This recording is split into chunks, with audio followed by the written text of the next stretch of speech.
Tomorrow on the Hill, Fed Chairman Ben Bernanke and Treasury Secretary Tim Geithner will lead an all-star cast testifying before Congress about the collapse of Lehman Brothers 2 years ago. Both men held key positions when the bank failed, and Lehman has since been accused of using accounting gimmicks to hide troubled assets. For his expert opinion on tomorrow's proceedings, we are joined now from our Washington, D.C. bureau by Vincent Reinhart, former Director of Monetary Affairs on the Federal Reserve Board of Governors. He was also Deputy Director at the Federal Open Market Committee, and now he's a resident scholar at the AEI, the American Enterprise Institute. Vince, thanks so much for coming back. Street Smart, appreciate you being here. Let me ask you first about the case of Lehman, because, you know, when this all first came out and there was the great Vanity Fair article, you had this picture of Dick Fuld kind of rubbing his head and wondering why they did this to him as the victim, basically. And now we hear about hiding repo 105s and a number of other accounting gimmicks. Do you think that it's going to be Dick Fuld and Lehman will still be portrayed as the victim, or have they got a more criminal, I should say, a more allegedly criminal role here? It certainly has a darker tone now that they were aware of problems. They were having trouble in terms of various stress tests, and they were actively manipulating their balance sheet.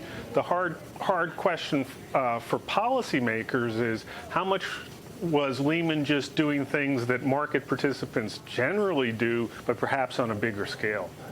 So, Vince, let me ask you, because those the Wall Street Journal reporting those prepared remarks by Dick Fuld, he's expected to say tomorrow that he wasn't aware of questionable repurchase agreements, those agreements that you and Matt were just talking about, undertaken by the bank until a year after it filed for bankruptcy. So, again, according to those prepared remarks, he's going to get a grilling on this. He's got to, right? No question about it, particularly since he prized the image prior to the bankruptcy of being the really hands-on CEO. It sort of leaves you wonder how he was not aware of significant transactions that affected his balance sheet. The question is that unusual? Because we also heard from Chuck Prince and Bob Rubin that they weren't really aware of what CDOs were until November of 2007. I wonder, when we see this testimony from the big guys tomorrow, from Bernanke, from Tim Geithner, are we going to hear that they saw these problems in Lehman and that's why they kind of didn't want to go in and save them as they had with others? So I think there's a couple issues. First, to your first point, part of our problem is we let these financial institutions become so complex that managers couldn't run them, and they had no idea what their risk takers are doing. And if managers can't run them, how do you think supervisors are going to be able to detect problems from the outside?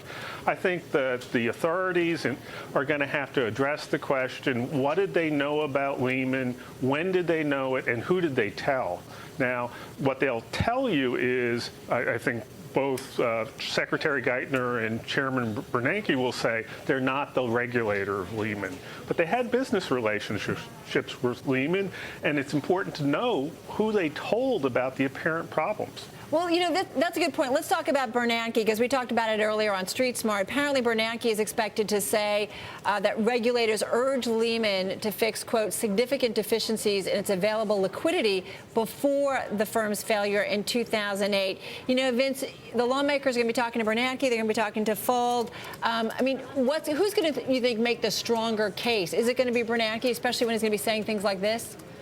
Oh, I mean, Chairman Bernanke is going to answer the question where he has the highest moral ground there. That is, the Federal Reserve was not the regulator of Lehman. The harder question to him will be, Mr. Chairman, weren't you lending money to Lehman? Wasn't Lehman a primary dealer?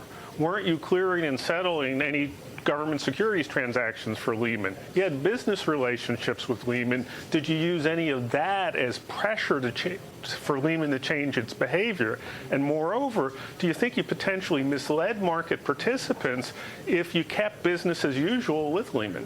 We had the Lehman Brothers report out a couple of weeks ago saying that there were other firms that shared the blame here. I mean, do you think that Ben Bernanke thinks the same thing, that other firms shared the blame by calling back collateral? Do you think that he saw that sort of domino effect coming? A lot of the transactions Lehman was involved in were zero sum. That is, Lehman's loss was somebody's profit, and by pushing Lehman on collateral, then it could deepen the hole for Lehman and increase the return to somebody else. So that's the game they were playing, and that is, in its essence, the nature of a run. Your counterparties treat you differently, and that exacerbates your problem. All right. Hey, Vince, thanks so much for joining us. Vince Reinhart from the AEI. We're going to take a quick break.